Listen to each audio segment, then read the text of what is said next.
I think what I always try and do with the work is to sort of try and, I don't know, find a kind of a balance between a sort of a political sense and then, I don't know, it's probably the wrong use of the word, but a poetic sense, if you see what I mean.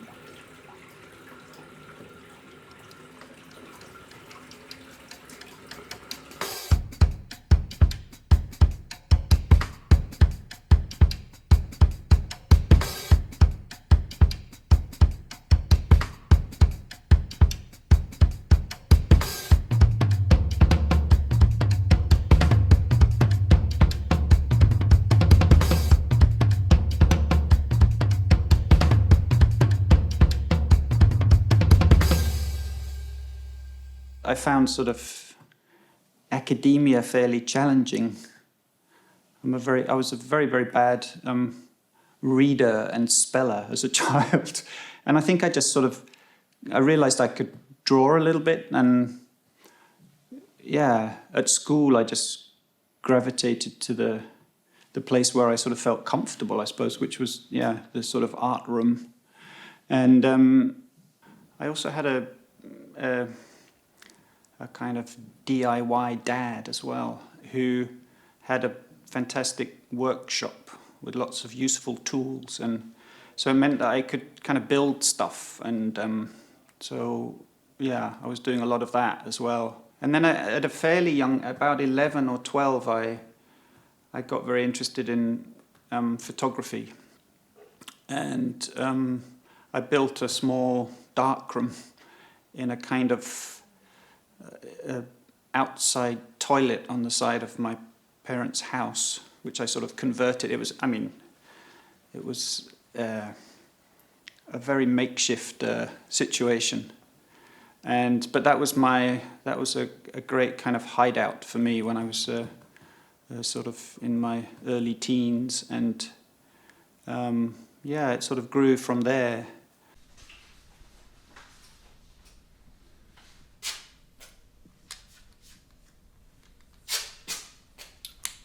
When I started making photographs, my parents gave me this book. I guess it was my sort of first art book in a way, and it was called the Imaginary Photo Museum, and it was just like full of, classic sort of photographic masterpieces from the 20th century. And in a way, I suppose what I was doing for the first 5 years or whatever of my photographic career was sort of trying to emulate those images in my own kind of surroundings or something. Going out into the sort of Kent countryside and trying to find, something that resembled a Edward Weston or a, Ansel Adams or what have you. And there's these sort of photographs of these things that are they're sort of like they're often echoes, that pass through time, that was a kind of important beginning, I suppose, for thinking about those kinds of things. It has a kind of magic to it. I mean, I still have my darkroom here in the studio, and even though I've been, making photographs for, I don't know, far too long, there's still something quite beautiful about, sliding this piece of paper into a tray of chemical and agitating it and then watching the image appear, and it's a sort of, sort of verges on the alchemical or something. And I think that's one of the reasons I've kind of held on to silver-based traditional photography as well. And in a way, it kind of it connects to a lot of the other kinds of processes and sort of methods that I'm using as an artist, as a sculptor as well. So it keeps image making in that same realm as, I don't know, other things like refining and casting metal, or these more, what would you call it, sort of archaic or base processes, which are sort of very fundamental to everything that I do, I suppose. One of the things I've been doing quite systematically, certainly over the last sort of 10 or 15 years as an artist, is kind of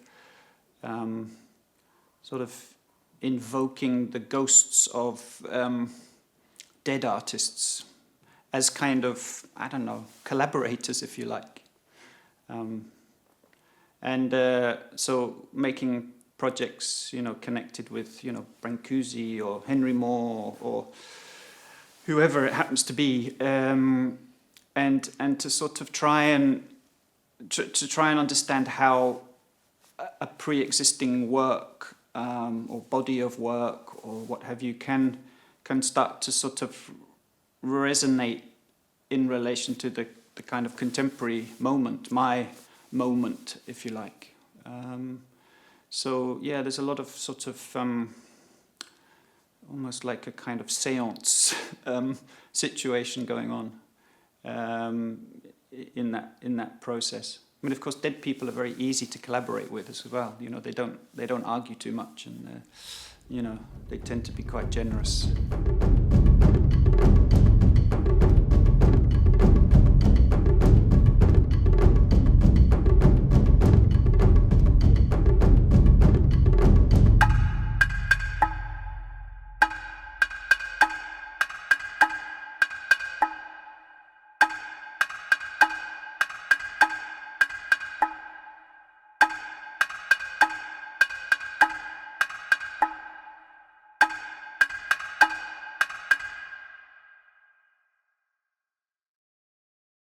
I mean, I hope that what I managed to do is to create kind of immediate experiences that can kind of, to some degree, initially engage a viewer who can then, decide whether to go sort of deeper into the work. I mean, the works, it tends to be quite layered in that way. As you say, there are these kind of, attention-grabbing objects sometimes, or images, or what have you. But then you start to read the title, maybe a text or a catalogue, and slowly the kind of the full, I don't know, breadth of the work starts to kind of emerge from that engagement. And that's something I've kind of had to learn to sort of orchestrate as an artist, and to work out how best that can function. And I mean, I think it's often been used as a sort of criticism in a way of my work, that it, there are always these kind of complex. In Britain they call them backstories, which always has a slightly kind of derogatory sort of aspect to it. But I like the idea that the work can be read on many different levels, and I think if you in order for that to function, you have to present the viewer with something that is initially kind of captivating and holds you.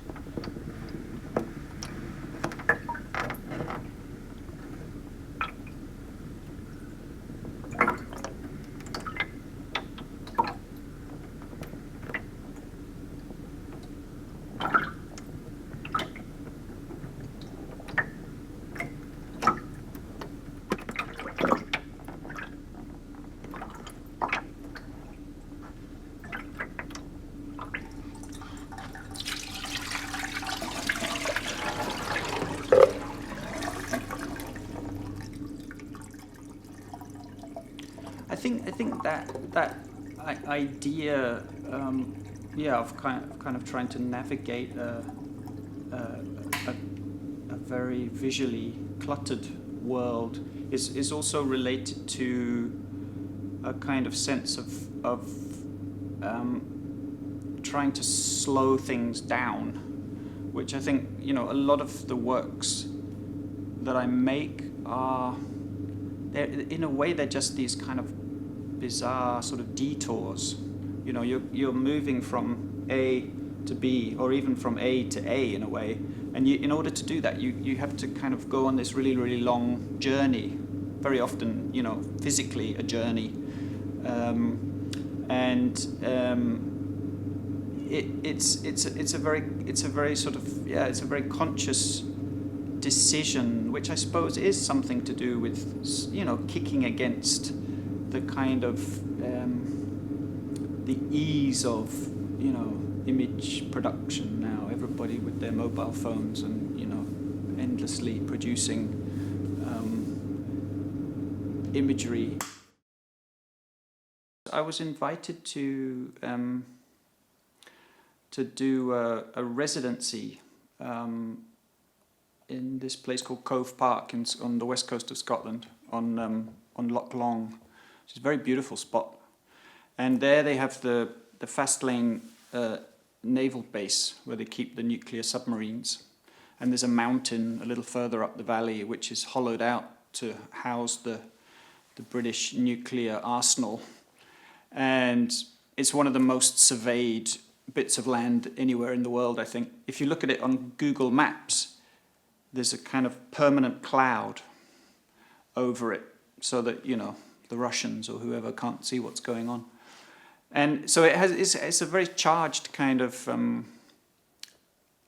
atmosphere. And there's been this long tradition of kind of protest. There's a peace camp there, which they basically kind of try and keep the issue of the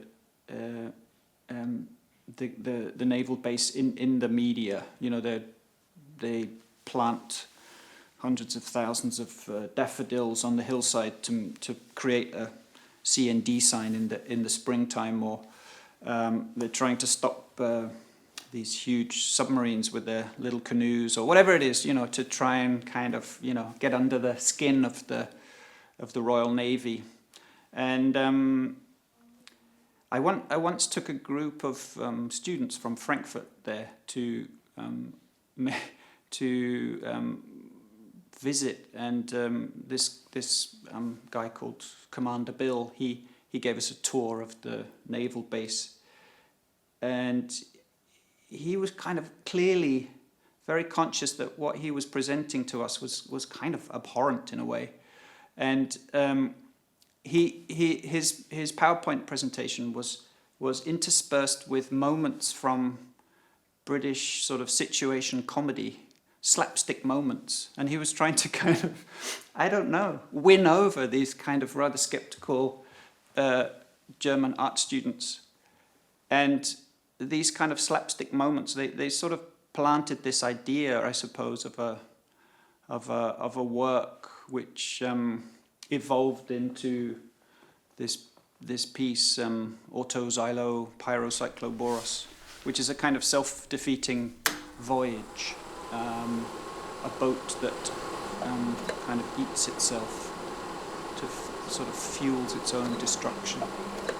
It's a small wooden boat which we fitted a steam engine in, and then basically fed the boat to the steam engine until the inevitable happened. So it's like, yeah, it's a bit of a, it's one of these things that you know it grew out of this very particular set of circumstances, and yet it has very, you know, sort of global reach as an idea or as a work. And also works like that, they sort of, I don't know, I think you see the way often when you make a work,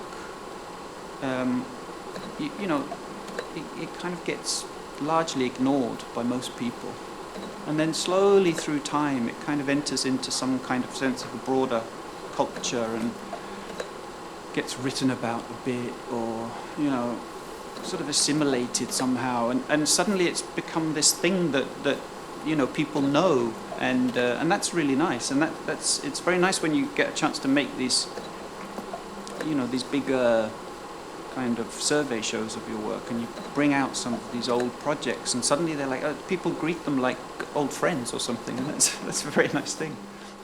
The works are often they're propositional in the sense that they perhaps refer to a final outcome which is not yet realized. You know, there's a sense of, I mean, an example would be a film work which was called Project for a Masquerade, which sort of documents a Japanese mask maker carving a set of no masks, Japanese no theatre masks, but sort of based on Western characters, and